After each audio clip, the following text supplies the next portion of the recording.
Hello. How you feeling today? I'm feeling better. I had a very long, very busy day today.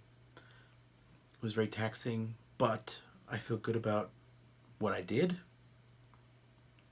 I worked with some kids. I worked with some adults.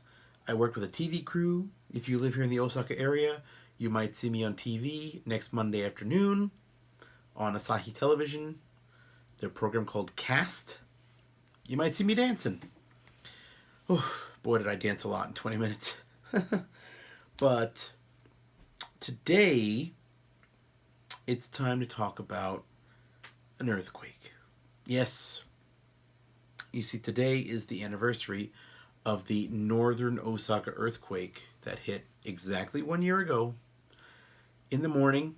I want to say right before 8 a.m. And yeah, for me, obviously growing up in New York, we didn't have a lot of earthquakes. They were very rare. We definitely had a couple. One definitely knocked me out of bed one morning, and it was a big surprise. But mostly, earthquakes didn't really happen to us. And then I moved here in 2007, and little earthquakes happen now and then, and it's just never really a big deal.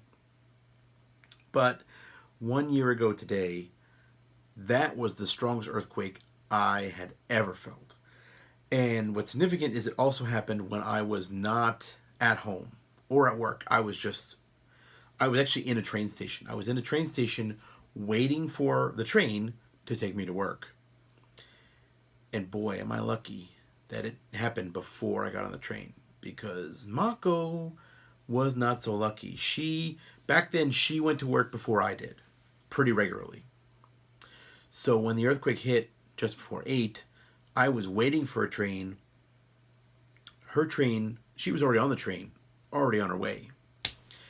So when everything stopped and they announced, like, hey, we can't start the train again until we inspect the line, so get out. For me, I just walked out of the station and I was done. She had to evacuate manually. Like, she had to get out of the train, she had to walk along the tracks, get to the nearest station, exit that station, and then she had to walk home. And she called me, and at that point I was already home, and I offered to pick her up, but she could see that all the roads were packed with cars. So she's like, "Don't bother. If you come, you'll be stuck in traffic." So she just walked home. I don't know, a couple kilometers. And yeah, it was wild. It was so strong.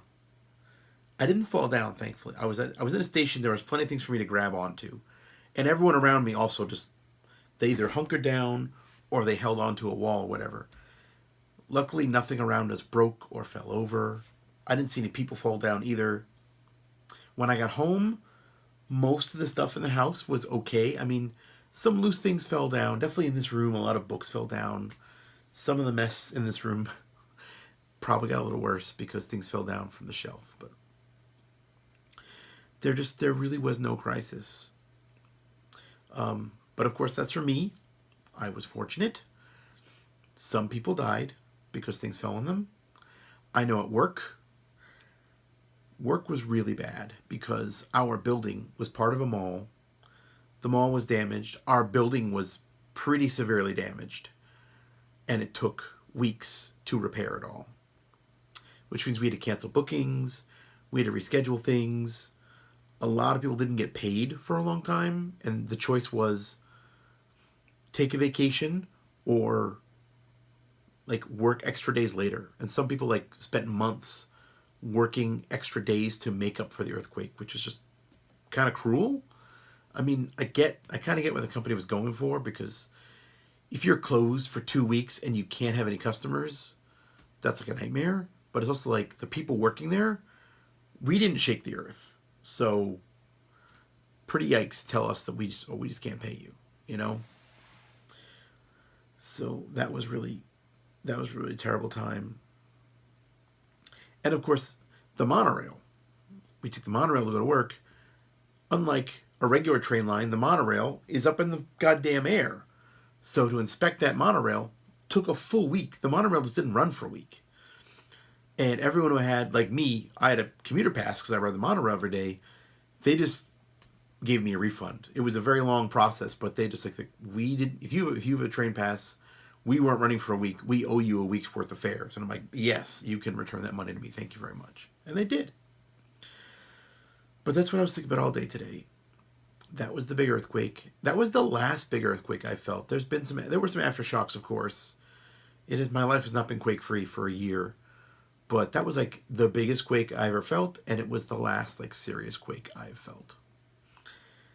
Kind of not really looking forward to another one. I'm good. I'm really good for a while. Thanks. My voice, on the other hand, is not good for a while. My voice is still screwed up. So, good night, everybody. I love you.